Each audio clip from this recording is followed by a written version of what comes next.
Bonsoir à tous. La salle est remplie et commence à bien se remplir. Donc, nous sommes là pour vous présenter ce soir une de nos nouveautés en innovation, en termes d'innovation, puisque vous le savez, Aquitanis, depuis quelques années maintenant, s'est lancé dans un certain nombre de programmes innovants en essayant de développer au maximum la compétence habitant, la nature en ville et diverses thématiques sur la base du participatif. Et l'opération qu'on vous propose de vous présenter ce soir, dans le détail, puisqu'on a aussi amené une maquette, et vous verrez que dans le déroulé de la présentation qu'on va vous faire, on vous parlera de plans et de l'intérieur de ces logements aussi. On n'est pas là pour vous présenter une démarche particulière en termes d'architecture. On n'est pas là pour faire une conférence d'architecture, on est plus là pour avoir un échange avec des futurs locataires de cette opération, puisque dans le cadre de cette opération, nous sommes sur un produit locatif qui est la suite d'une des premières opérations qu'on a réalisées maintenant il y a 4 ans. Laurent, c'est ça, hein, on l'a livré il y a 4 ans, 3 ans, la première opération qui s'appelait Échoppe.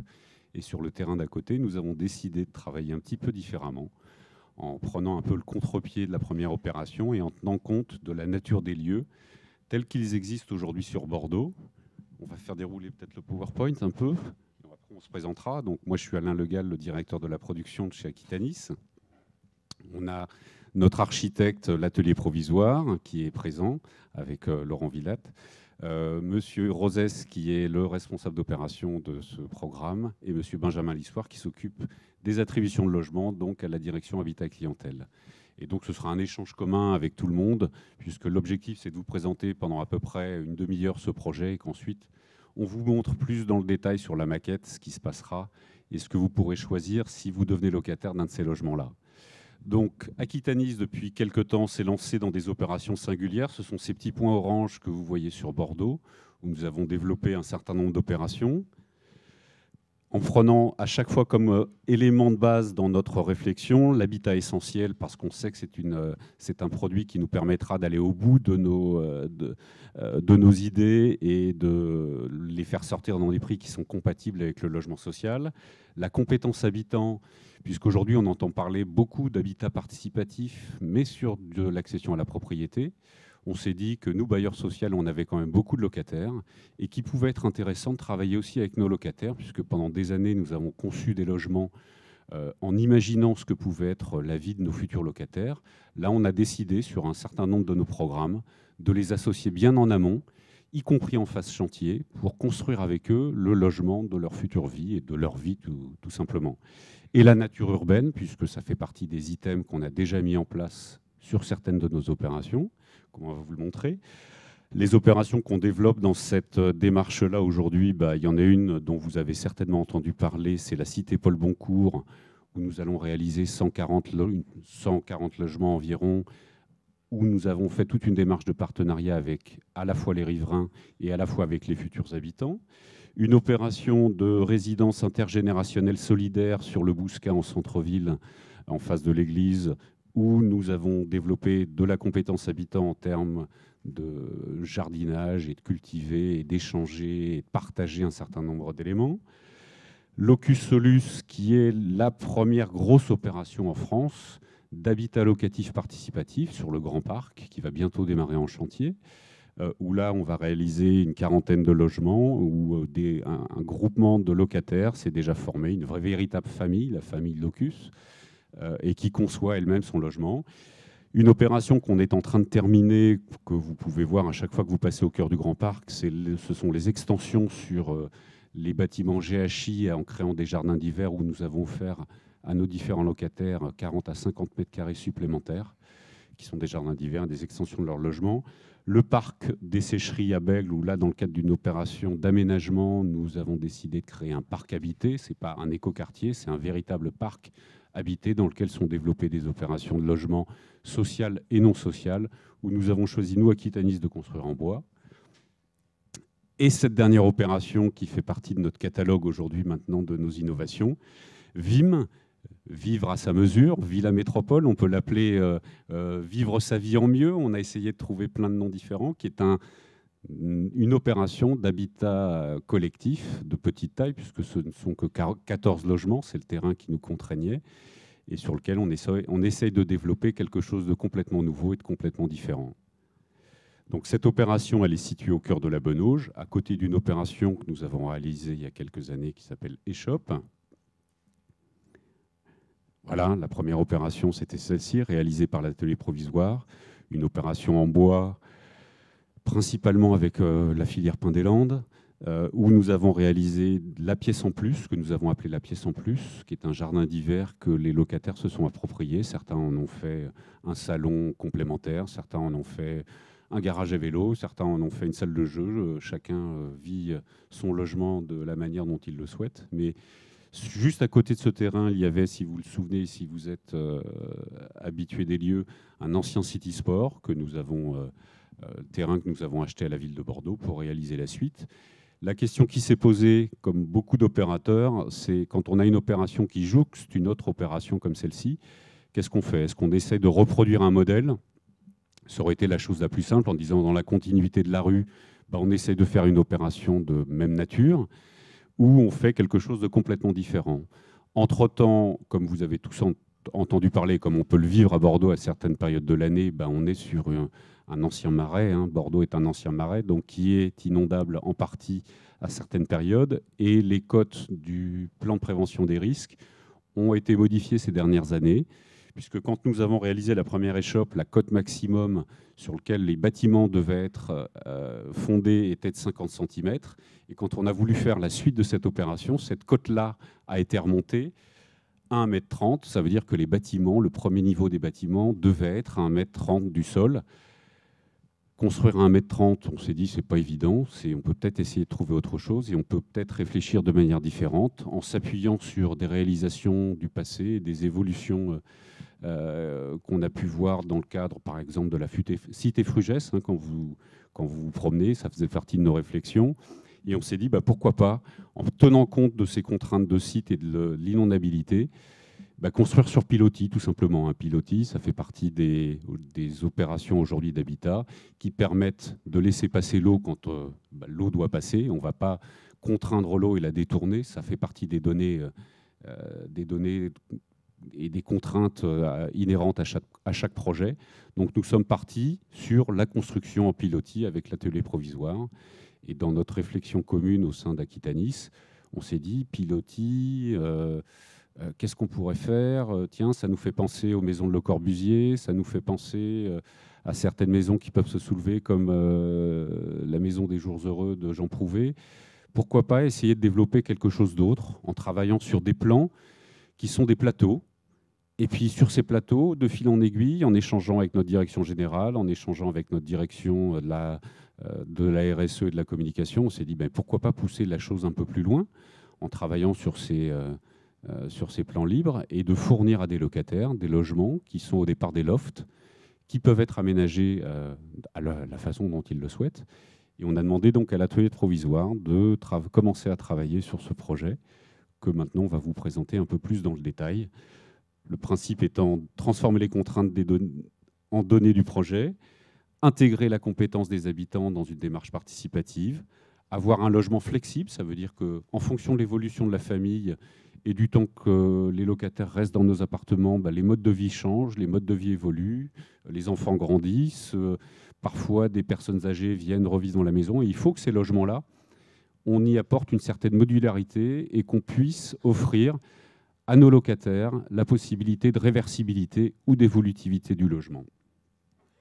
Avec, comme on était sur des pilotis et qu'on accueillait un peu le ciel dans ces pilotis, puisqu'on se retrouvait à un moment limité en hauteur, on s'est dit qu'il y aura peut-être des espaces à conquérir qui sont la hauteur. Et puis le jour où les digues seront réalisées sur Bordeaux et que la contrainte d'inondation elle sera terminée, les espaces qui étaient inondables, ce seront peut-être d'autres espaces à conquérir. Et c'est ce qu'on va vous présenter maintenant.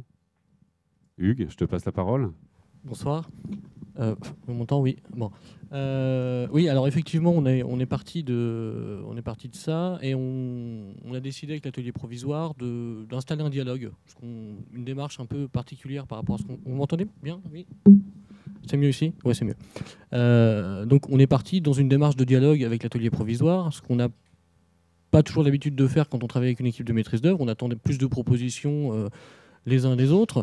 Et là, on s'est mis autour de la table et on a effectivement réfléchi et réinterrogé en permanence ces 4 items autour du logement pour essayer d'avancer sur quelque chose qui fonctionne, mais qui ne fonctionne pas que pour nous, bailleurs ou constructeurs, qui fonctionne pour l'occupant. Vraiment le replacer au centre du projet. Alors l'opération VIM, vous avez un visuel ici de ce que ce sera. Alors voilà, les certitudes qu'on a aujourd'hui, c'est celles qu'on a, qui sont liées au permis de construire, c'est la forme. Là, on est sur l'arrière de l'opération. Vous voyez sur la première partie, alors, je ne sais pas si vous voyez le pointeur, ici s'arrête l'opération Échoppe qui est déjà réalisée. Ici, on a l'ancien City-Stade, donc le projet qui viendra en épanelage, rejoindre un petit peu la ligne des coteaux derrière. Du côté rue, l'opération qu'on connaît réalisée Échoppe s'arrête ici. Et puis l'opération VIM vient derrière, et on voit bien la connexion avec les coteaux. Donc cette opération, ça c'est les certitudes qu'on a. Après c'est l'enveloppe, que permet l'enveloppe. Après on s'est dit, à l'intérieur, ce qu'on sait, c'est que partons de la structure qu'on appelle capable aujourd'hui, et comment amener ça vers un logement qui ressemble à son occupant. Parce que on est dans cette démarche aussi du retour d'expérience, d'aller voir nos locataires, ce qu'on a fait sur Échoppe, de les interroger, de leur dire voilà, finalement, qu'est-ce qu'on a bien fait, qu'est-ce qu'on a mal fait, qu'est-ce qu'on peut dire que l'architecte a mal fait, et si vous étiez architecte, vous feriez quoi?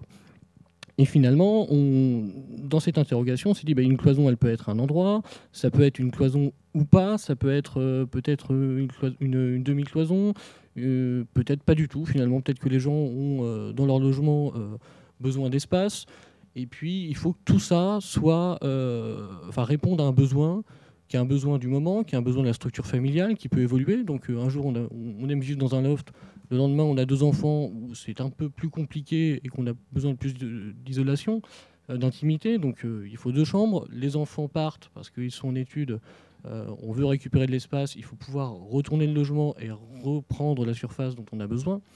Et donc, on est parti de ça. Donc, on s'est dit, partons de la structure capable, qui est ce que vous avez sur la représentation de la maquette. Intégrons ce que l'habitant va nous dire dès le début du projet, dès le début du chantier. Qu'est-ce qu'on y met dedans? Donc, ce sont tout ce qu'on vous présente en petits modules rouges. Et puis, générons un logement qui soit celui de son occupant, qui lui ressemble vraiment. Alors, on va vous passer une petite animation qui vous expliquera ça en 2 minutes 44, parce qu'on a mis longtemps à réfléchir. Il était une fois, dans un quartier paisible de la rive droite de Bordeaux, un projet d'habitat social pas comme les autres, avec une ambition forte. Permettre aux locataires de s'approprier leur logement comme s'ils en étaient propriétaires, mais sans le poids financier de l'accession. Un habitat qui accepte les impératifs de la nature et, posé sur pilotis, s'adapte aux caprices possibles de la Garonne en prenant de la hauteur. Il s'agit du projet de loft évolutif VIM, Vivre à sa mesure, imaginé par Aquitanis avec les architectes de l'atelier provisoire. Le projet VIM a été conçu pour permettre à chaque famille de créer son logement selon ses envies, évolutif et réversible. Sur le grand plateau de 81 mètres carrés, rien ou presque n'est prédéfini. Chaque famille décide du nombre de pièces, de leur disposition, des types de cloisons. Et si les besoins évoluent, rien n'est figé, ce qui permettra d'ajouter une chambre de plus pour le petit Victor. Pour tester les différentes solutions, une maquette à manipuler attend les futurs locataires. 270 ambiances sont possibles. VIM, c'est aussi des espaces à conquérir. Chaque loft dispose en plus d'un espace privatif, en haut ou en bas, pour créer son extension. Les 8 logements VIM Ciel bénéficient d'un grenier s'ouvrant sur une pergola et une terrasse cultivable. L'espace idéal pour aménager un studio pour le fils de James. Les 6 logements VIM Terre profitent d'une pièce en rez-de-chaussée, fermée par des cloisons ajourées et ouverte sur le jardin. L'atelier de bricolage parfait pour Odile et Abdel. À VIM, c'est chacun chez soi, mais c'est aussi la possibilité d'inventer, avant même de déménager, la vie avec ses futurs voisins. Notamment en imaginant ce que sera le jardin collectif. Un espace de détente, de pique-nique, un potager, un verger. Et en participant à des ateliers pour apprendre à aménager son logement et le faire évoluer selon ses goûts. En somme, Vimsay, 14 lofts évolutifs de 105 mètres carrés au loyer abordable de 790 € par mois hors charge. Mais c'est surtout un projet expérimental concentrant les valeurs d'Aquitanis. Lumière, espace, sobriété énergétique, lien social. Implication des locataires dans la conception et l'aménagement de leur logement. Possibilité de cultiver des espaces extérieurs.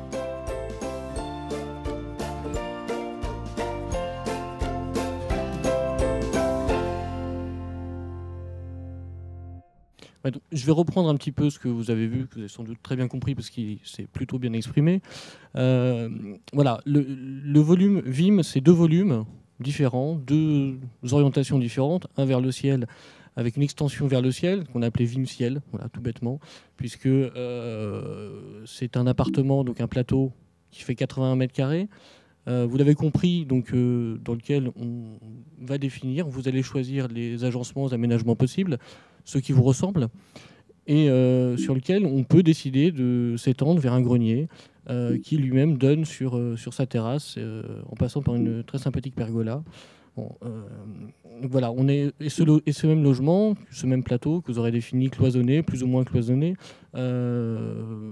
pourra dans le temps voir des cloisons disparaître, d'autres cloisons arriver. Voilà, on est dans cette réversibilité aussi du logement qui permet de le rendre vraiment flexible. De la même manière, le plateau du dessous, lui, a une extension, parce qu'il fallait que chaque logement ait son extension, une extension vers une grange. On va appeler ça une grange, un atelier d'une 25-30 mètres carrés à rez-de-chaussée, poreux à l'eau, parce qu'aujourd'hui, c'est la contrainte que l'on a, c'est la donnée qu'on a, il faut que ce soit poreux à la lumière et à l'eau. Donc on est sur une finition un petit peu grange. Voilà. Donc après, ces logements en plan, c'est ça. La base, c'est donc vous avez ici un plateau libre et un autre plateau, donc une cage d'escalier qui communique avec ces 2 logements. La configuration de base, c'est le loft. Donc je n'ai dans ce logement de fermé que les sanitaires, donc les toilettes et la salle de bain. Après, je choisis, première étape, je vais choisir où je vais mettre ma cuisine. Donc on va voir en détail effectivement comment ça s'organise. Cette configuration, donc je vous disais, c'est le module, on va l'appeler comme ça, ou le volume Vimter, donc qui lui récupère à rez-de-chaussée un volume fermé, une petite grange dans l'enceinte, dans l'emprise même du bâtiment. Et ici, vous avez donc à l'intérieur une voie d'accès qui permet de stationner sa voiture, et dans la continuité, cet espace qui donnera lui-même vers un jardin partagé. L'appartement du dessus, celui qui est sous comble, c'est le même plateau. On y intègre un escalier intérieur qui communique avec un espace fermé, isolé, un grenier, une baie vitrée, dans la continuité un espace pour la pergola et une terrasse qui au total mesure 50 mètres carrés. Alors, la flexibilité du logement, comment elle fonctionne? Donc, comme je vous l'expliquais, on est sur ce plateau libre dans lequel je vais décider, enfin, plateau libre, quand on est en plateau simple ou en duplex, dans lequel je vais décider de positionner ma cuisine. Alors, j'ai 3 emplacements possibles. Soit je la mets côté rue. Donc, les logements sont traversants, hein, j'ai oublié de le signaler, voilà. On est vraiment traversant.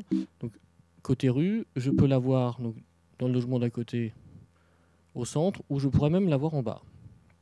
Donc ça, c'est le premier choix qu'on va offrir, c'est choisissez où vous souhaitez avoir votre cuisine. Dans le temps, les gaines techniques permettent d'envisager, si on le souhaitait, de redéplacer ses cuisines, de reprendre un espace, de reconfigurer son appartement. La première étape est de se dire on va fonctionner sur 3 niveaux. J'y suis là, voilà. On va fonctionner sur 3 tranches. D'abord, on va réfléchir sur le côté rue. Après, on va réfléchir à l'aménagement côté centre. Et après, on réfléchira côté jardin. Côté rue, on peut décider, alors c'est un exemple de combinaison, de se faire ici, pour ce locataire-là, une cuisine un peu ouverte, et puis une grande pièce, une grande chambre. Donc, j'ai en symétrie posé les mêmes cloisons chez le voisin, et lui, comme sa cuisine n'est pas là, il se retrouve avec un autre volume qui peut être un salon, qui peut être... Bon. Si on s'interroge après sur le volume central, alors on voit pas très bien, excusez-moi. Ici, vous avez des cloisons qui sont mobilières, sur des meubles de 60 cm qui peuvent être conçus pour celui qui a fait sa cuisine comme un îlot central. Pour celui qui a besoin de rangement, il a une cloison mobilière d'épaisseur de 60 cm. Sur le côté jardin, voilà, je peux décider d'avoir une seule chambre. Donc je me mets une cloison, une porte, j'ai une chambre, donc, et je me configure mon appartement comme ça.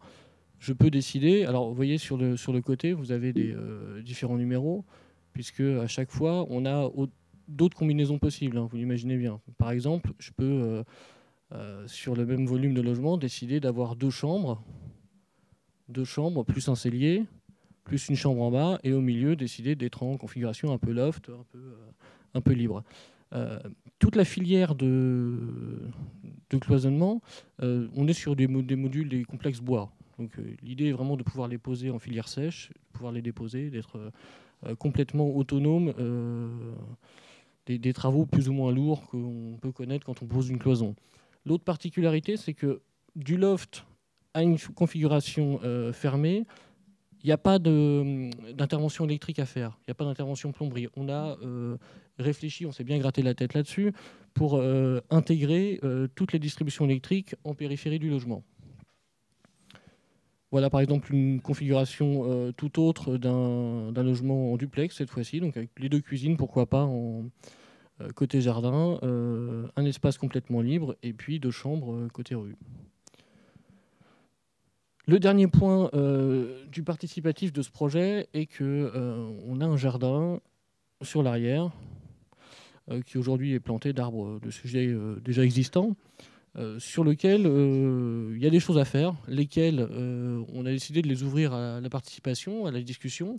Donc dans le courant du projet, dans le courant du chantier, on discutera, on échangera avec les candidats locataires, les gens qui sont retenus, pour savoir ce qu'on peut y faire, ce qu'ils souhaitent y partager. Donc vous avez vu dans le petit film que ça peut être, pourquoi pas, un potager, ça peut être un espace barbecue, un espace de rencontre, un espace de jeu. Voilà. Voilà un petit peu ce qu'on peut vous dire du projet. Je vais céder la parole peut-être à Benjamin sur le mode de commercialisation et comment ça se passe à partir de là. Okay, merci. Bonjour à tous. Donc, je m'appelle Benjamin Lisoire. Je suis le responsable du pôle gestion des demandes et attributions à Aquitanis. Ça va mieux? Oui.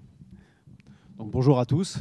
Donc, je répète, je m'appelle Benjamin Lisoire. Je suis responsable du pôle gestion des demandes et attributions à Aquitanis. Alors, contrairement à ce qui a été présenté ici sur le mode liberté finalement du choix pour le futur locataire, effectivement, d'aménager son logement, il nous a semblé aussi important d'éclairer un petit peu les gens sur le circuit d'attribution des logements sociaux, où là, par contre, les règles sont très contraintes, très méconnues, mais je vous propose en quelques minutes à peine quand même de discuter sur le circuit d'attribution des logements sociaux et donc sur le circuit d'attribution, de commercialisation de l'opération qu'on vient de vous présenter. Très brièvement, donc, en tant que bailleur social, nous sommes très surveillés, nous sommes très contraints par la réglementation. Nous ne pouvons pas faire, contrairement à un bailleur privé, ce que l'on veut au niveau de la remise des clés. Nous avons des règles à respecter qui sont assez classiques. Par exemple, je pense à la composition familiale. On ne peut pas mettre une personne seule dans un très grand logement, comme on ne peut pas mettre une famille très nombreuse dans un petit logement. Ça, c'est quelque chose d'assez classique et d'assez compréhensible. On est également vigilant par rapport au respect des plafonds de ressources. Alors là, ça me semble utile d'aborder le sujet ici, puisque c'est une règle assez méconnue, où beaucoup de gens imaginent qu'ils ne sont pas éligibles au logement social, que le logement social, ce n'est fait que pour les personnes qui ont des petits revenus. En fait, ce n'est pas le cas. Nous avons plusieurs plafonds de ressources, en nous basant non pas sur les revenus mensuels des familles, mais sur les avis d'imposition. Et les 3/4 de la population française peuvent être éligibles en fait, à un logement social, qui n'est pas forcément le même en fonction des catégories de financement. Là, nous sommes sur le financement le plus élevé, ce qui permet donc à une majorité de personnes de pouvoir bénéficier de l'attribution d'un logement. Pour parler plus en détail de la commercialisation et de l'attribution de VIM, nous allons commencer cette phase-là très rapidement pour dire les choses clairement dès lundi. Pour les personnes qui sont présentes ici et qui seraient donc intéressées par l'opération qu'on vient de vous présenter, vous aurez juste en sortant du bâtiment, enfin en sortant de la pièce plutôt, un petit feuillet où vous serez invité à mettre vos coordonnées. Également, ce qui retient votre intérêt par rapport au logement, c'est-à-dire VIM ciel, VIM terre ou les deux. C'est important puisque, comme vous l'avez vu, il y a peu de logements et peu de logements de chaque catégorie. Et donc, nous vous contacterons ensuite individuellement pour voir si vous rentrez dans les plafonds de ressources que l'on vous a indiqués. J'ai à votre disposition, là, dès ce soir, une fiche qui récapitule les plafonds. Encore une fois, ils sont vraiment très élevés. Donc, dès lundi, nous allons commencer à contacter les personnes présentes ici et qui seraient intéressées. Également, nous allons nous rapprocher des personnes qui nous ont déjà contactés depuis quelques jours en disant qu'elles étaient intéressées pour cette opération-là. Nous allons constituer des dossiers. Donc, ce sont des dossiers, là, pour le coup, classiques. Hein. On parle d'avis d'imposition, carte d'identité. Nous allons regarder également vos revenus. Comme vous l'avez pu le voir, nous sommes sur des loyers à 790 € auxquels il faut rajouter 80 € de charges. Alors, on rentrera peut-être plus dans le détail, mais pour vous le décrire brièvement, ce sont le chauffage. On est sur un mode de chauffage collectif avec une petite chaufferie attenante au bâtiment et qui va donc chauffer les 14 appartements. Et également dans les charges, la taxe ordure ménagère, les charges d'entretien du logement et des parties communes. Donc on est quand même sur un loyer qui est assez important pour un bailleur social. L'idée, c'est de pouvoir, dans notre vocation sociale, loger toutes les catégories, mais en faisant attention à ne pas déséquilibrer un budget. Si un loyer peut être trop élevé, à ce moment-là, il vaut mieux orienter la famille vers un logement qui serait moins cher. Ensuite, en constituant ce dossier avec les pièces, carte d'identité, bulletin de paye, bulletin acédique ou autre, nous présentons 3 dossiers à une commission d'attribution. C'est la réglementation HLM. 3 dossiers sont présentés pour un seul logement. Cette commission d'attribution, qui se réunit pour nous chaque semaine, examine les candidatures et fixe un ordre de priorité, c'est-à-dire retient un candidat et peut également retenir des suppléants, 1 et 2, au cas où les premiers de ces 3 candidats-là, finalement, se désisteraient. Puisque, bien sûr, les personnes qui se positionnent peuvent, en fonction de l'évolution de leur situation, décliner finalement la proposition de logement. Cette commission d'attribution, elle est indépendante, c'est-à-dire que ce n'est pas moi ou d'autres personnes qui sont présentes ici qui décidons des attributions. C'est nous qui présentons les dossiers en commission d'attribution, mais la commission est représentée alors à la fois par des membres de notre conseil d'administration, par des représentants de la CAF, des représentants de locataires, d'associations de locataires, la mairie également. Donc là, pour le coup, la mairie de Bordeaux est présente. Et pour moi, assister à beaucoup de ces commissions, je peux vous confirmer qu'on a une présence très très forte des personnes dont je vous ai parlé. On a un quorum qui est de 4 membres représentants, c'est-à-dire que si le quorum n'est pas respecté, une décision ne peut pas être prise. Donc le parcours d'attribution que je vous ai décrit va commencer dès lundi avec le contact des personnes qui manifestent leur intérêt. On va donc constituer les dossiers, les présenter en commission d'attribution dans un délai que nous souhaitons être assez court pour que d'ici la fin du mois de mars, donc on parle dans un délai d'1 mois à peine, les attributaires puissent avoir la bonne nouvelle et puissent ensuite être orientés vers mes collègues du service du patrimoine et également vers l'architecte pour travailler le projet avec les plans et avec l'idée du jardin partagé. Voilà ce que je peux vous dire sur le circuit d'attribution très brièvement. Oui, alors je voulais juste rajouter 2 petites choses. D'une, effectivement, la commercialisation démarre assez vite. Pourquoi ? Parce que le chantier il est parti. Donc on a démarré les travaux. L'objectif poursuivi dans ces travaux, c'est une livraison fin d'année 2016, début 2017. Donc on est sur ce timing-là. Comment ça va se dérouler jusque-là ? On va se rencontrer avec vous qui, une fois que vous aurez manifesté votre intérêt, se rencontrer et puis travailler sur les plans. Et puis après, ce que je vais vous proposer, c'est aussi de jeter un petit coup d'œil, on va la déplacer, mais de travailler sur cette maquette pour configurer vous-même votre logement. On travaillera à ça donc, avec l'équipe de maîtrise d'œuvre, donc l'atelier provisoire qui est représenté par M. Villette ce soir, et puis avec Géraldine, Géraldine Vinsac qui est là, qui s'occupe de la gestion de logement, donc qui sera aussi vous accompagner sur ce projet. Voilà. Je laisse conclure. Par rapport à ce qui concerne donc l'attribution de ces logements sociaux-là, dans un temps d'échange qu'on aura juste après, vous pourrez venir me voir effectivement pour me poser des questions. Également Noémie Chevrier qui est au premier rang, qui commercialise dans notre service ces logements neufs et qui pourra répondre justement à vos questions sur les attributions. Merci.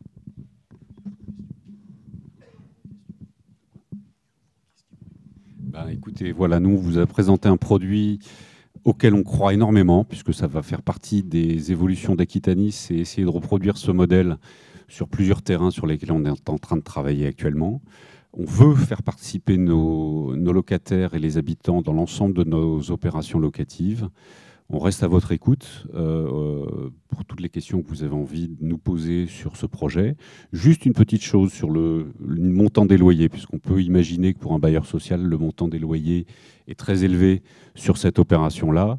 Ce n'était pas un choix d'Aquitanis de faire des loyers élevés. Parfois, sur des secteurs de la ville de Bordeaux et en fonction des contraintes, vous savez qu'on a une certaine mixité sociale maintenant dans les quartiers et qu'on est parfois obligé de réaliser des produits multigammes, que ce soit du logement à bas prix, on va dire, à un prix moins élevé, puisqu'il y a 3 catégories de logements sociaux. Hein, et parfois, on est obligé de réaliser ce logement-là, ce type de logement-là, qui est le logement social le plus élevé, pour répondre à une certaine mixité sociale de quartier. Et sur ce secteur-là, on ne pouvait réaliser que ce type de logement-là, à ce niveau de loyer-là. Voilà. Si vous avez des questions, on est là pour y répondre et pour échanger avec vous. Et avec notre architecte qui sera plus dans le fonctionnement de la maquette. Hein, Laurent, c'est toi qui l'a conçu, donc à toi de jouer sur la maquette.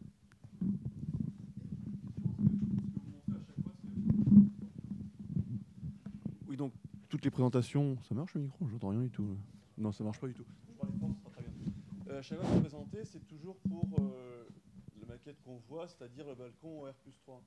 Mais on voit bien sur la façade qu'il y a une partie du bâtiment où il y a juste le balcon R+2 ou alors un R+4. Et comment ça se passe dans ces parties-là? C'est des logements qui sont beaucoup plus grands ou est-ce qu'il y a une tranche de 84 mètres carrés toute seule sans forcément les deux avantages en dessous et en dessous Alors, tous les logements font la même taille. Ces 14 logements, le plateau de base de ces 14 logements font tous la même taille. Chaque logement, ceux qui ne sont pas Vim-Ciel, sont Vim-Terre. C'est-à-dire que dans la partie longitudinale sur la voirie, chaque logement disposera, s'ils n'ont pas une partie en terrasse, ils auront une partie en rez-de-chaussée à proximité du jardin collectif. Il y en a combien? Voilà, il y a 8 logements concernés par la partie ciel et 6 logements concernés par la partie, ce qu'on a appelé terre.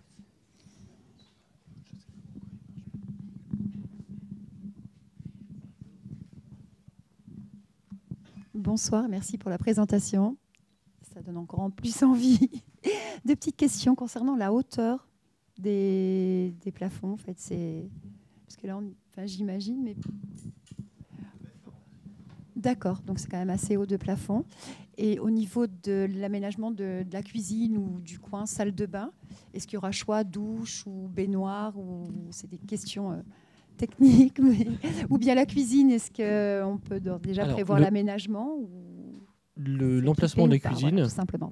L'emplacement de la cuisine, il est voulu comme un emplacement complet, c'est-à-dire qu'on n'est pas simplement sur un bac évier avec son fameux meuble en mélaminé en dessous, on est sur le début de quelque chose avec un plan de travail qui fait la largeur de ce que vous avez pu voir tout à l'heure, donc sur un début de cuisine aménagée, avec en dessous des... j'ai l'impression de vendre des meubles Ikea, mais pardon. En dessous, vous avez des boîtes. Après, à vous de les habiller, à vous de terminer. Le principe de ces logements, c'est aussi d'être sur la matière. On est sur un esprit loft, un peu industriel, un peu... alors, je ne sais pas si Laurent le dirait pareil, mais sur du béton brut, on a été chercher là où on pouvait avoir la matière première le plus soigné possible, mais rester sur les matières premières pour qu'on derrière vous puissiez aller vous exprimer en termes de décoration et puis finir. Non, non. La notion d'habitat essentiel, elle est dans cette opération, elle était très importante. Ce qu'on voulait, c'était le minimum de choses embarquées. Et on a embarqué des interrupteurs, des prises électriques. Le chauffage est géré de manière collective. On ne voulait pas qu'il y ait d'intervention du locataire à faire sur l'entretien, sur tout ça. Donc on est vraiment sur l'essentiel. On a essayé pas de déshabiller, mais de retourner au logement tel qu'il peut se contenter. Et de là, partir effectivement vers vos choix d'aménagement. Merci. Et pour la salle de bain, en fait, il y a plusieurs aménagements possibles aussi, où c'est baignoire et... Non, la salle de bain est figée. Sur tous les logements, la salle de bain est identique. Il n'y a pas de choix possible et elle est finie. Baignoire et lavabo de manière traditionnelle. On ne fait pas de logement prééquipé, pré-meublé, ce genre de choses. De la même manière, le choix que les futurs locataires auront, dans le cloisonnement de leur logement, ils pourront choisir entre une cloison sèche classique, on va dire, ou en bois, ou alors un meuble séparatif. Mais ce ne sera pas je veux une cloison et je voudrais bien un meuble supplémentaire parce que ça m'arrangerait d'avoir une bibliothèque et puis je ne vais pas l'acheter chez Ikea. Non, c'est soit l'un, soit l'autre. Il y a des combinaisons multiples, comme on vous le dit, 270 quand on fait le coefficient multiplicateur. Mais après, nous, à Aquitanis, on ne fait pas de mobilier. On fera du mobilier qui sert de cloisons séparatives et on aura une certaine gamme en menuiserie qui seront réalisées à cet effet. C'est parfait, je vous remercie.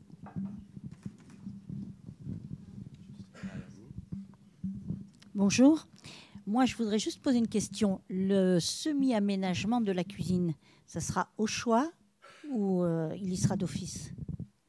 Alors, le semi-aménagement, vous avez la possibilité sur chacun des plateaux de positionner la cuisine à 3 endroits différents sur la base du plan. On vous fournit l'évier, puisque c'est l'aspect réglementaire des choses, et un début, je ne sais pas s'il y a un caisson ou quelque chose comme ça qui est prévu, il y a un caisson sous évier qui est prévu, et après, c'est vous qui choisissez d'aménager votre cuisine comme vous avez envie de la voir. Voilà, mais à côté du l'évier, il n'y aura pas de...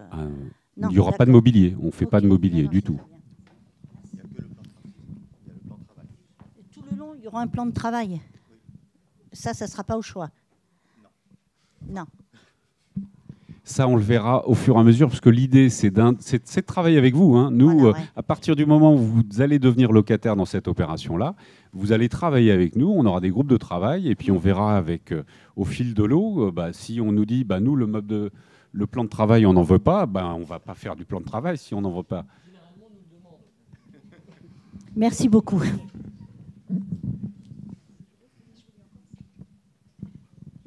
Une autre petite question. Il y a une partie de la résidence qui donne sur quoi? C'est un immeuble à côté, il y a un vis-à-vis ou... Alors, juste la partie sur jardin, vous avez un immeuble collectif d'Aquitanis qui donne sur si on revient, celui-ci, voilà, qui est là, sur la droite, qui est plus haut, qui est un peu plus haut, on doit être en R+3. Mais ils ont vu sur notre... ils ont il vu est à hauteur sur de les la terrasses, plus grande partie de Vim. D'accord, donc il n'y a pas forcément un vis-à-vis avec la terrasse. Hein. L'immeuble à côté, c'est les pièces arrière. Des arbres fruitiers. Donc c'est pas les pièces principales, c'est pas les pièces séjour qui donnent dessus. Et en plus, les arbres sur l'image, là, c'est des platanes assez éthérés, mais en fait, en réalité, ce sont des tilleuls qui sont, quand il y a les feuilles, on voit pas du tout à travers. Donc en gros, de avril à octobre-novembre, il y a les arbres qui sont entre les deux, en fait. Et de l'autre côté, donc, c'est la rue. De l'autre côté, c'est la rue. La rue. D'accord. Très bien, merci.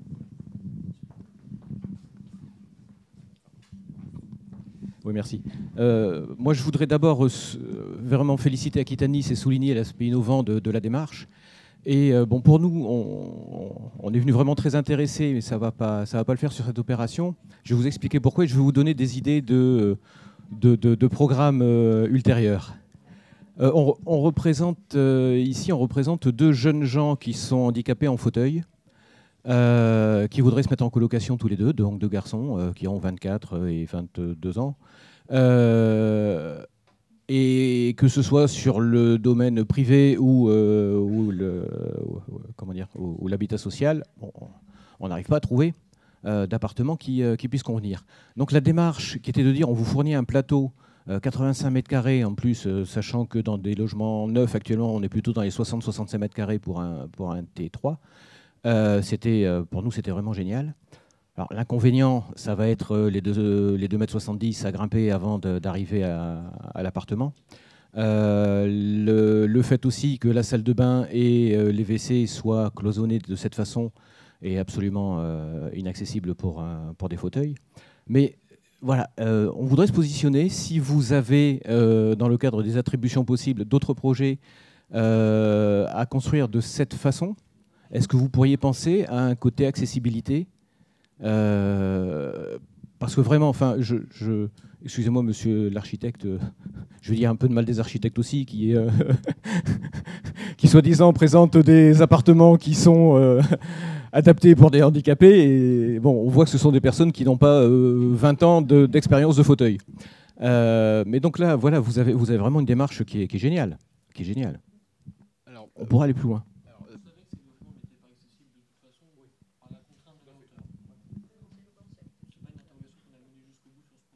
Effectivement. Après, je vous inviterai peut-être à donner vos coordonnées à la fin de la réunion. Excusez-moi. Je vais parler plus fort sinon. Je vais vous inviter donc à noter quand même vos coordonnées à la fin de la réunion, parce qu'on a évoqué très brièvement un autre projet sur le secteur du Grand Parc qui s'appelle Locus Solus, avec un peu le même état d'esprit. Et à ce moment-là, on transmettra vos coordonnées à la personne qui pilote cette opération-là et qui pourra être à même effectivement de voir par rapport à l'accessibilité si c'est possible. Votre remarque de manière plus générale sur l'accessibilité, elle est très importante. Alors, on se rend compte que dans les logements anciens et même parfois dans les logements neufs, l'accessibilité n'est vraiment pas évidente. Pourtant, les normes des logements neufs nous feraient croire le contraire, mais il est évident que ce n'est pas le cas.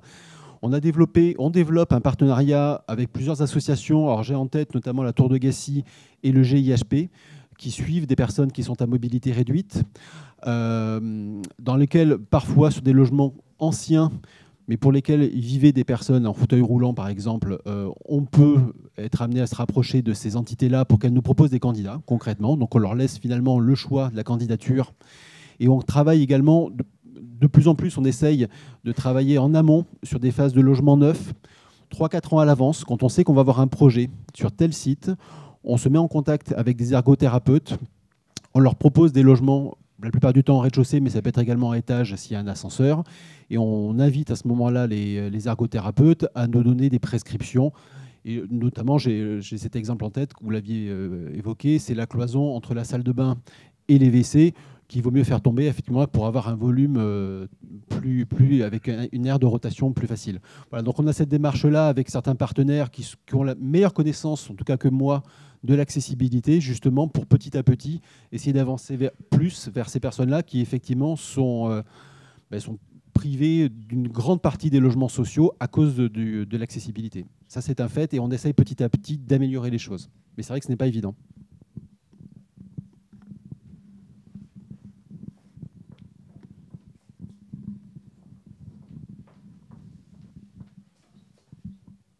Bonsoir, merci.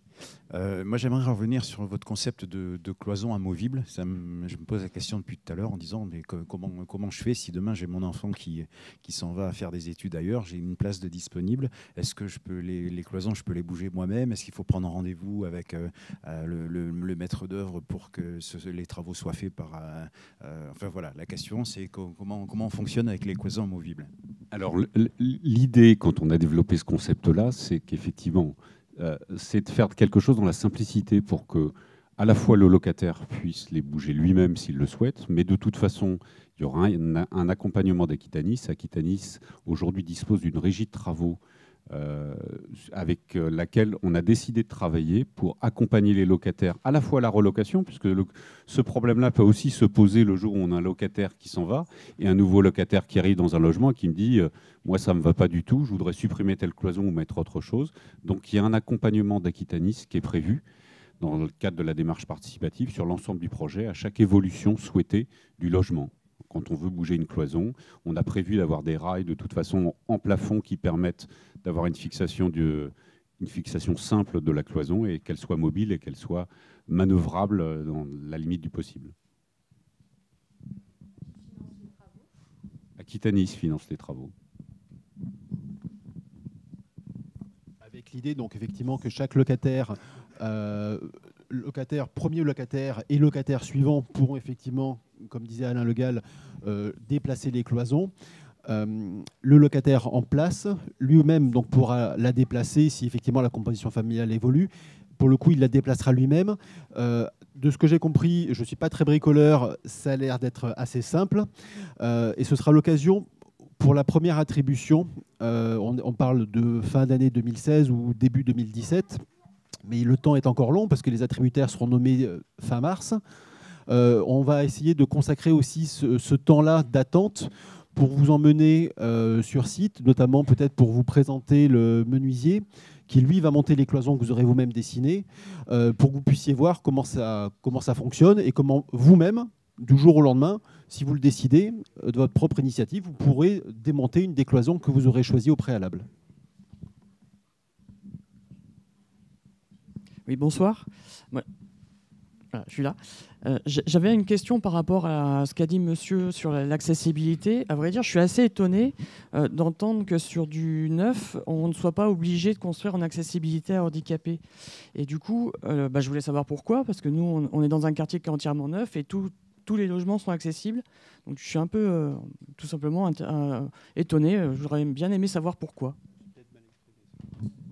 Laurent, je te laisse répondre sur l'aspect réglementation handicapée. Je ne suis pas spécialiste de la réglementation un peu touffue en caractère l'accessibilité, mais ici, en l'occurrence, on est sur un type d'opération qui ne nécessite pas réglementairement d'être obligatoirement desservi par un ascenseur et accessible.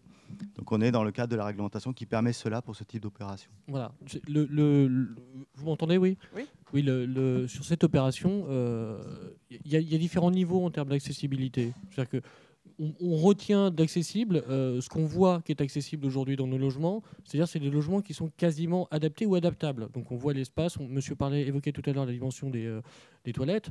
Aujourd'hui, quand on sait qu'on a 80 cm à côté de CWC, on voit bien que cet espace-là, il est prévu pour un fauteuil roulant. Donc on s'imagine que c'est ça qui est accessible, alors que la réglementation, elle est parfois un peu plus fine que ça, et elle nous dit des fois qu'on peut avoir la cloison, dès l'instant où c'est adaptable et qu'on peut la retirer si on avait besoin, les cloisons qui sont des cloisons amovibles, ou effectivement, quand on est dans le cadre de logements qui ne sont pas directement accessibles comme ici, c'est-à-dire qu'en fauteuil, on sait bien que dans une opération sur pilotis, on ne grimpe pas avec son fauteuil par l'escalier.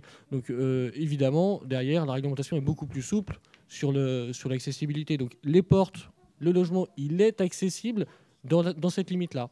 Voilà. Je pense que vous ne parliez pas aussi par rapport aux ascenseurs. Cette opération-là, compte tenu de sa taille et de sa hauteur surtout, simplement, n'avait pas d'obligation de recevoir des ascenseurs. Et je vais préciser ma parole par rapport à l'accessibilité. Alors déjà, il y a quelque chose à prendre en compte. C'est vrai que les normes des logements neufs prévoient l'accessibilité, mais les handicaps sont très variés.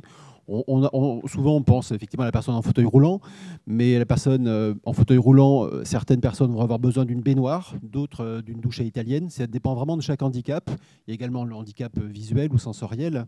Et c'est vrai que les logements neufs en eux-mêmes me semblent, moi qui ai un regard extérieur, qui n'est pas le regard technique, ces logements-là me semblent plutôt bien adaptés au handicap moteur classique, mais c'est effectivement surtout l'entrée dans l'immeuble. Et j'ai un exemple concret en tête. La loi impose des normes de chauffage et je ne sais pas quel est le terme exact, excusez-moi. Et souvent, on se heurte dans les logements neufs à une double porte de hall. C'est qu'on est obligé d'ouvrir une première porte de hall et on a une sorte de sas. Et là, pour une personne en fauteuil roulant, c'est tout bonnement impossible. Donc voilà pourquoi, malgré le fait que les logements sont neufs, certaines contraintes de chauffe finalement pénalisent ces personnes-là. Donc le logement, il est super, mais pour y aller, c'est très difficile. Justement, dans ce cas, on a un sas d'entrée qui est nécessité par la réglementation incendie, dans la mesure où sous pilotis, on peut garer des voitures. On a une réglementation de parking qui impose d'avoir des doubles portes, tout simplement. Donc l'avantage du parking produit une contrainte sur le sas.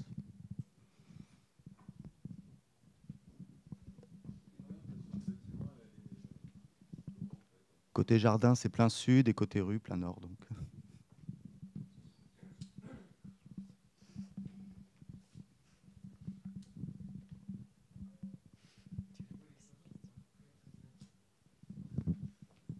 Au niveau des cloisons, qu'est-ce que vous n'avez?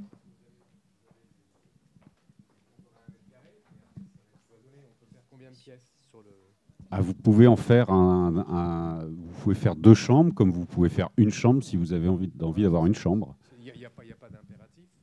Ah, vous pouvez choisir d'avoir aucune chambre et d'avoir votre lit au milieu du plateau, si c'est votre façon de vivre.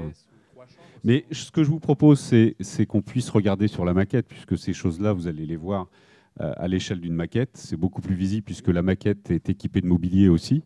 Donc comme ça permet de visualiser un peu comment on peut vivre sur ces plateaux libres. Et le jardin fait combien de mètres carrés? Alors il n'y a pas de jardin individuel. C'est un jardin collectif qui a une superficie qui fait quoi?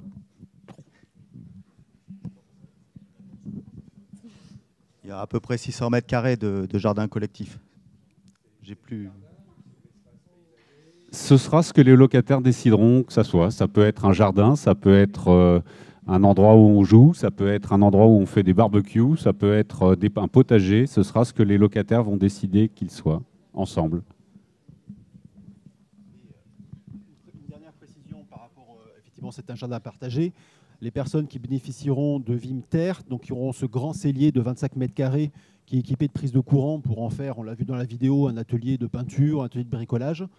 En sortant de ce cellier, ils auront quand même un jardin semi-privatif qui après, lui, amène effectivement sur le jardin partagé.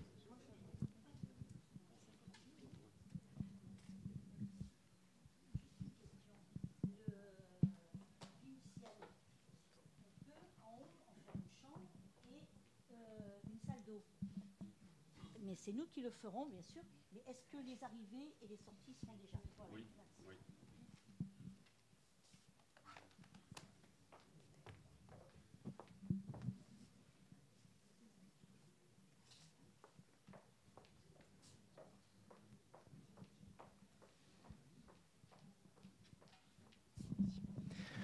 Bonsoir. On parle aussi beaucoup de ce concept de volume capable pour Brasa. Est-ce que Aquitanis est aussi impliqué dans l'opération qui va se dérouler là-bas? Et est-ce que vous pouvez nous en dire un peu plus sur le Opus Modus, je ne sais plus le nom de votre opération au Grand Parc? Alors, ce qu'on peut vous dire sur Brasa, on travaille et on réfléchit actuellement effectivement sur Brasa avec un autre architecte qu'à l'atelier provisoire, sur des logements sur pilotis un petit peu différents, mais toujours avec cette idée de compétences habitants et de participation. Ce sera du locatif de la même manière. Locus Solus sur le Grand Parc est une opération locative où là, je les vois dans la salle, je pense que Sigrid est là, donc avec une autre équipe d'architectes qui s'appelle EO Architecture, où on a développé une structure dans laquelle chaque locataire est venu concevoir son logement de la même manière et qu'on accompagnera avec, en plus sur l'opération Locus Solus, la réalisation d'une ferme urbaine de 2000 m² sur une dalle. Alors vous ne le voyez pas, c'est la partie qui est sur la dalle à cet endroit-là. Des espaces partagés de coworking et différents éléments permettant d'avoir une certaine forme de convivialité et de bien vivre ensemble.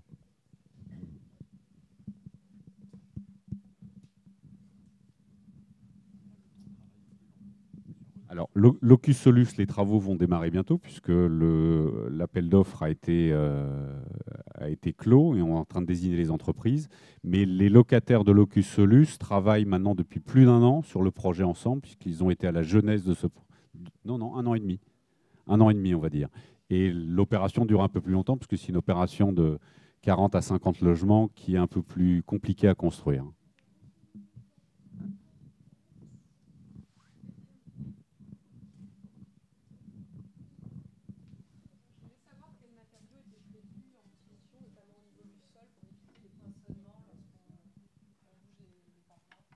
Alors on sera en sol. C'est un sol souple qui est prévu. Hein, alors quand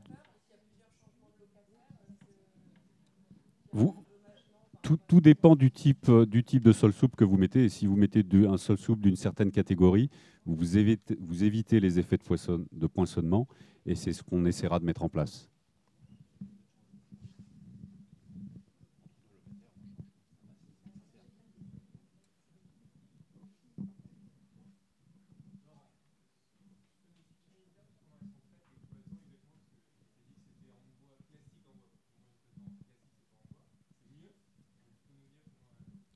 Alors, on a des lisses en bois qui sont au plafond béton et qui forment une grille au plafond, en fait. C'est-à-dire elles sont à demeure. Ça permet de recevoir des cloisons dans le temps, c'est-à-dire il y a une première version possible dès à présent.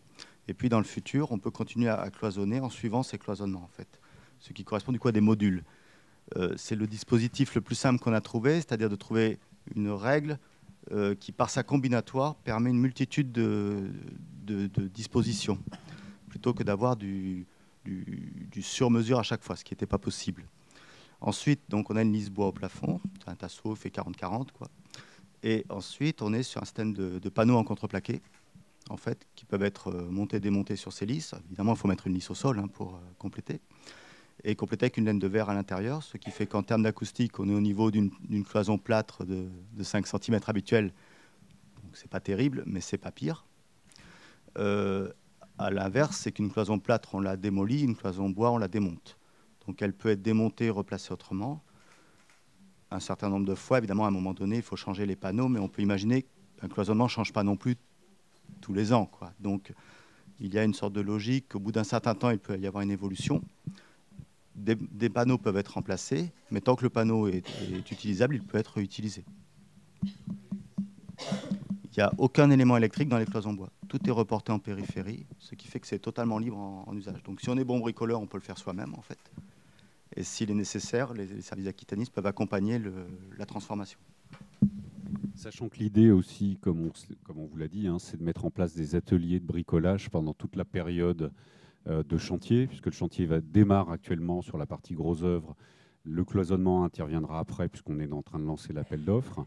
Mais notre idée, c'est aussi de mettre en place des ateliers de bricolage avec les futurs locataires, de manière à leur fournir un peu de la compétence et qu'ils puissent faire aussi ensemble des travaux et qu'il y ait une forme d'entraide aussi entre nos locataires, comme on l'a vu sur certaines opérations, pour pouvoir faire évoluer le logement ensemble.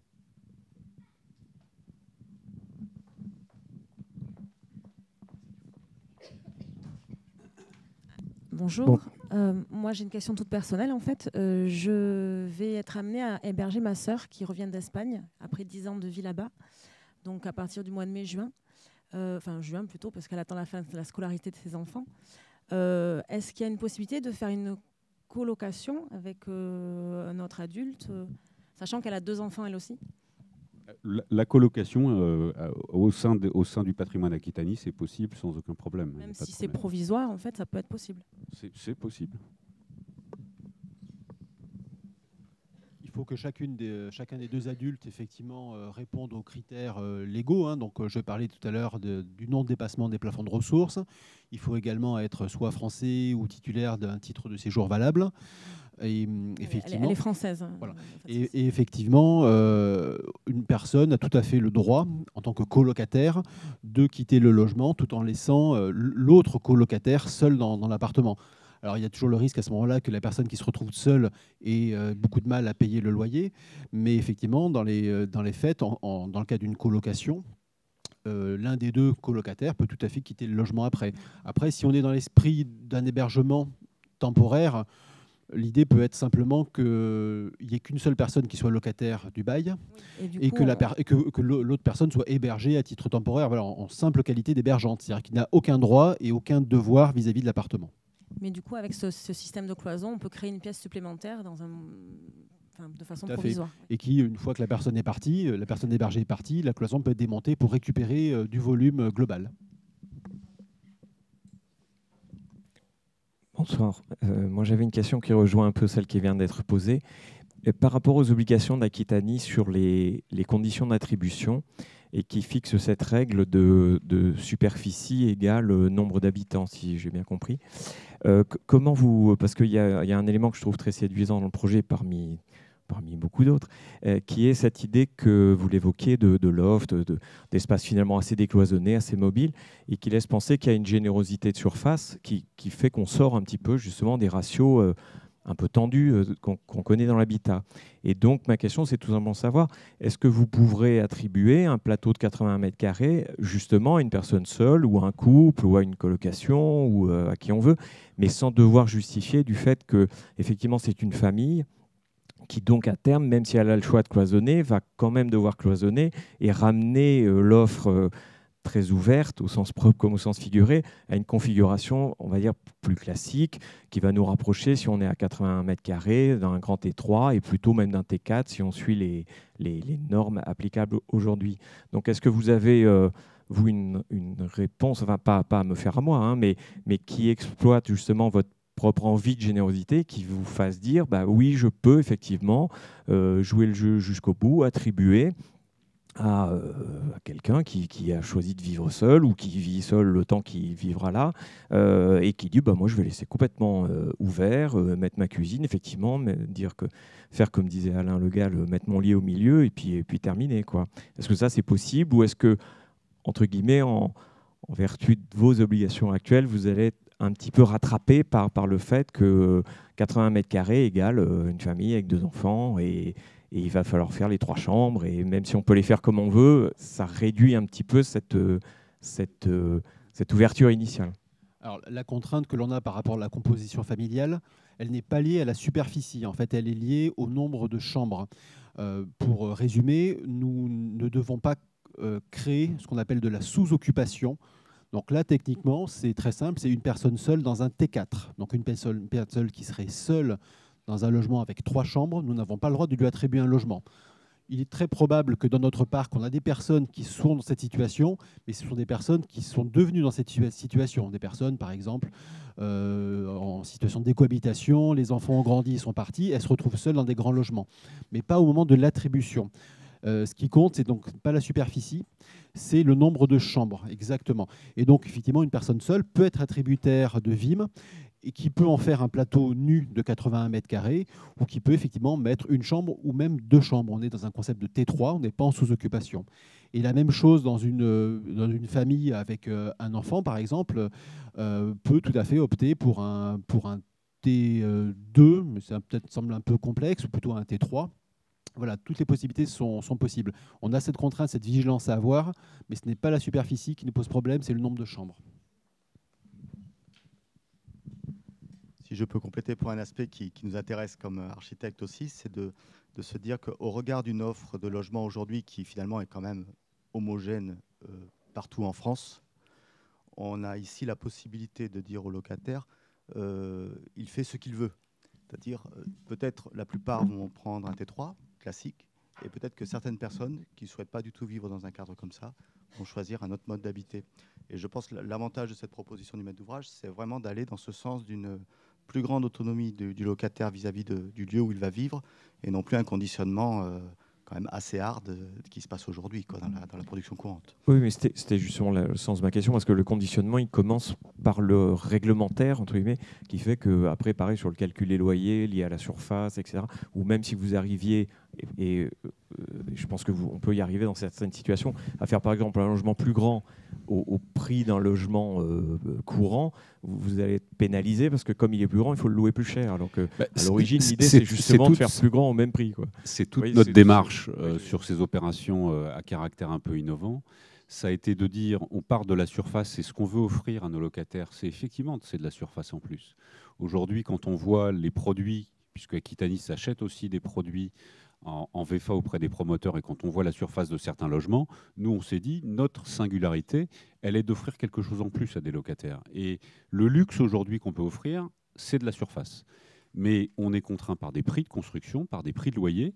Donc à un moment, il faut faire des choix. Et le choix, on préfère le faire avec des locataires en disant, on vous offre de la surface en plus, mais pour cette surface en plus offerte, il va falloir que vous choisissiez des prestations en moins. Il va falloir que vous acceptiez, par exemple, d'avoir des plafonds qui soient laissés en béton brut, soignés, qui ne soient pas enduits, que les murs par exemple dans la cuisine, n'aient pas de carrelage, ça peut être et qu'on ne les peigne pas, vous les peindrez vous-même par la suite, ça fait partie de ce choix-là. Et toute cette démarche d'innovation, on essaie de la véhiculer et de la faire passer avec nos différents partenaires, puisque obtenir le financement de logements comme ceux-là, au départ, c'est aller expliquer auprès de l'État qui finance, du délégataire qui est Bordeaux Métropole, le concept du produit en disant on va vous présenter des logements qui sont au départ des T3, mais ces T3 ne vont pas être réalisés puisque certains locataires choisiront d'avoir un T2, certains choisiront d'avoir un studio, on va dire un studio de 80 mètres carrés. Mais c'est toute la difficulté qu'on peut rencontrer qui font qu'on prend le temps, on investit beaucoup de ressources humaines sur tous ces projets collaboratifs et on arrive à faire des offres de cette nature-là aujourd'hui.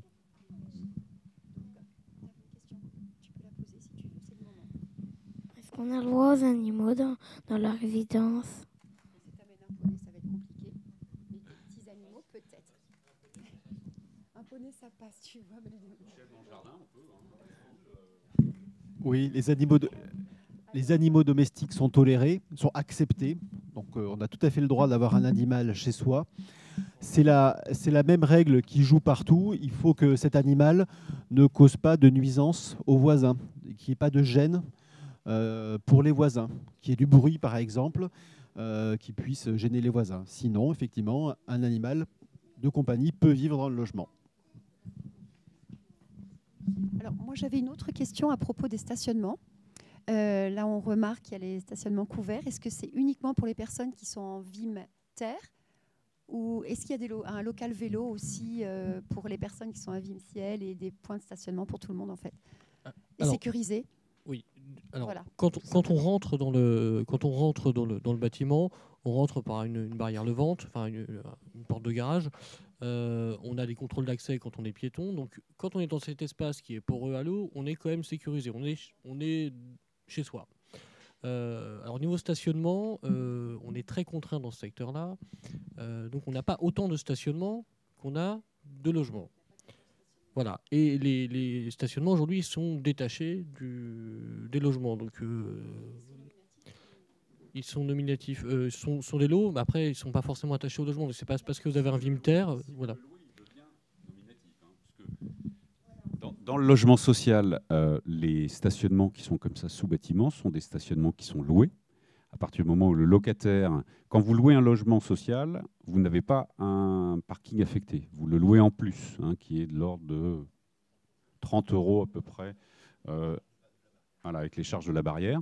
Dans cette opération de 14 logements, il y a 8 stationnements sous le bâtiment qui pourront être loués.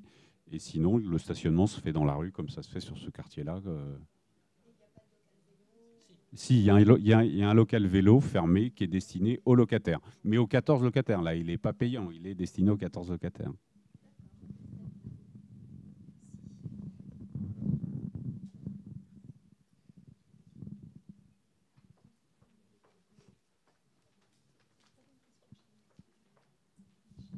Bonsoir.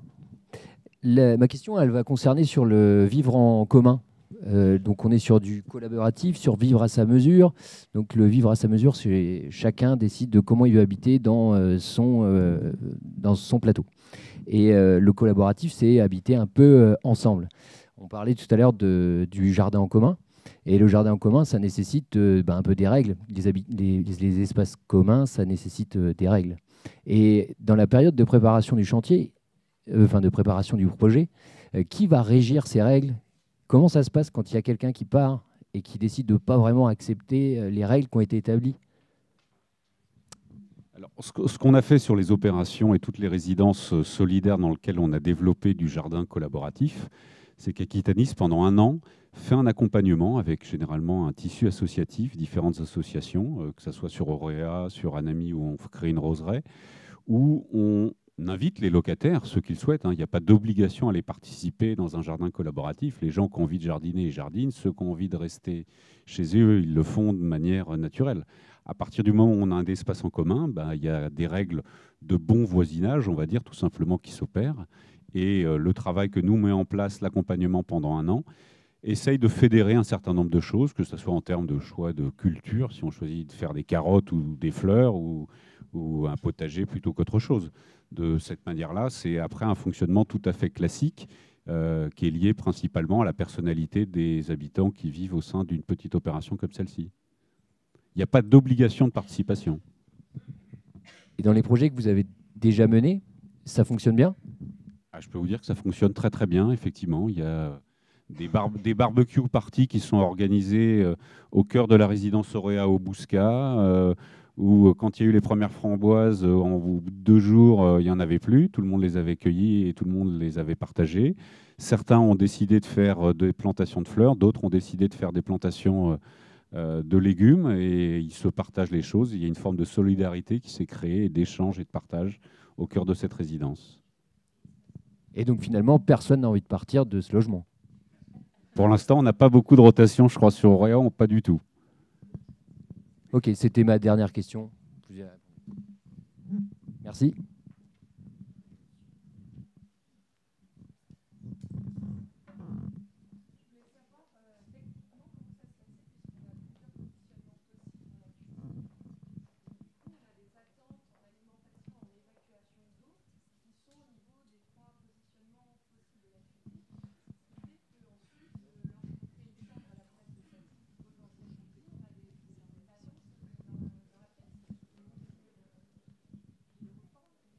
Non, en fait, ce qu'on a fait en termes de conception, c'est qu'on a positionné 2 gaines. Alors, je vais juste... Peut-être vous les... Alors, on voit pas la deuxième, là. Je triche sur ce plan-là, mais ici, vous avez une gaine technique qui permet de tirer depuis cette gaine, soit côté rue pour avoir sa cuisine, soit en position centrale. Et on ne la voit pas apparaître ici, mais j'en ai une autre ici, qui permet de tirer directement sur le côté jardin. Donc dans tous les cas, où que je positionne ma cuisine, j'ai une gaine à proximité sur laquelle m'adosser. Aussi simplement que ça. Oui, oui, qui contient... Mais là, cette gaine technique contient bien évidemment toutes les attentes. Et elle se plombe pour ceux qui ont un vime-ciel, elles se plombent et elles arrivent directement dans le grenier qui est aménageable et qui permet, si on le souhaite, aller chercher ces attentes.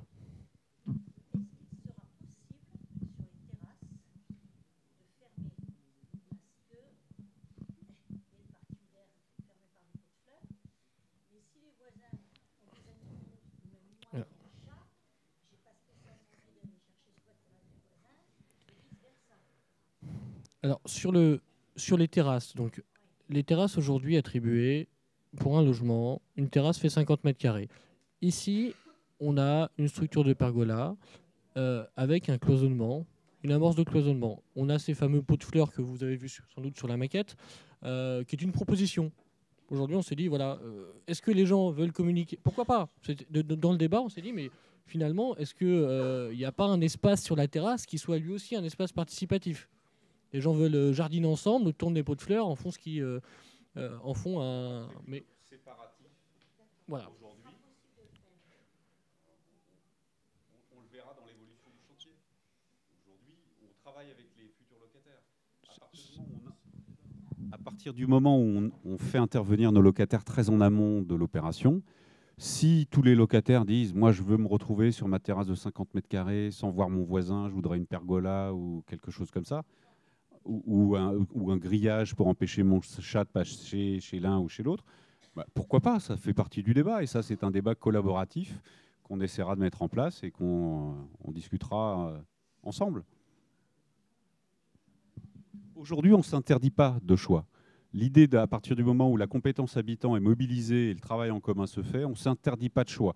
On s'interdit une certaine limite en termes financiers, bien entendu. Hein, c'est pas, on a des contraintes budgétaires qui sont assez fortes, mais après, dans la réflexion globale, on ne s'interdit pas de remettre en cause un certain nombre d'éléments, puisque nos architectes feront partie aussi de la discussion avec les locataires. Ce n'est pas un dialogue uniquement Aquitanis-locataires, c'est un dialogue avec les architectes, Aquitanis et les locataires.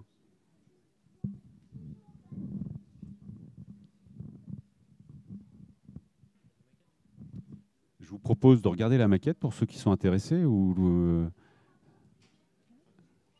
va la rapprocher, on va la mettre au milieu, et puis Laurent et Hugues vont vous expliquer la manière dont elle fonctionne et ce qu'on peut en faire.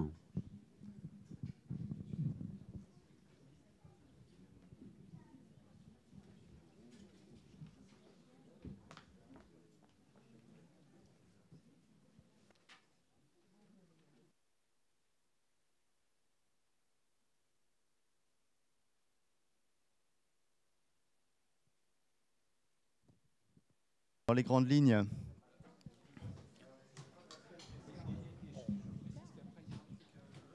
juste dans les grandes lignes. Alors, la maquette.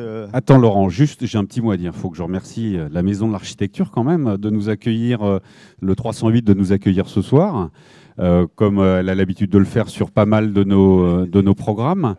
Et pour vous dire qu'après, à l'issue de la petite présentation qui sera faite de la maquette, il y aura un petit pot à boire en commun pour finaliser cet événement. Merci à vous. Donc oui, dans les grandes lignes, très rapidement, la maquette, c'est l'outil qui va servir, qui a été fait exprès pour le dialogue avec les locataires intéressés, pour pouvoir, à la fois sur des supports papier, mais également en volume, pouvoir faire des configurations de logement pour s'approcher de la partition adéquate. Donc elle est complètement démontable en vérité, c'est-à-dire que là, elle est assemblée, mais on peut démonter les plateaux de sorte à les poser pour pouvoir travailler dessus sur un plateau. Et puis évidemment, tous les éléments sont manipulables de sorte à pouvoir faire la configuration désirée dans les 270 combinaisons qui sont proposées par le projet. Voilà. Et puis pour finir, quelques petits éléments de mobilier également qui permettent de se figurer l'échelle des choses. Voilà, donc je vous invite à vous rapprocher si vous souhaitez la voir de plus près.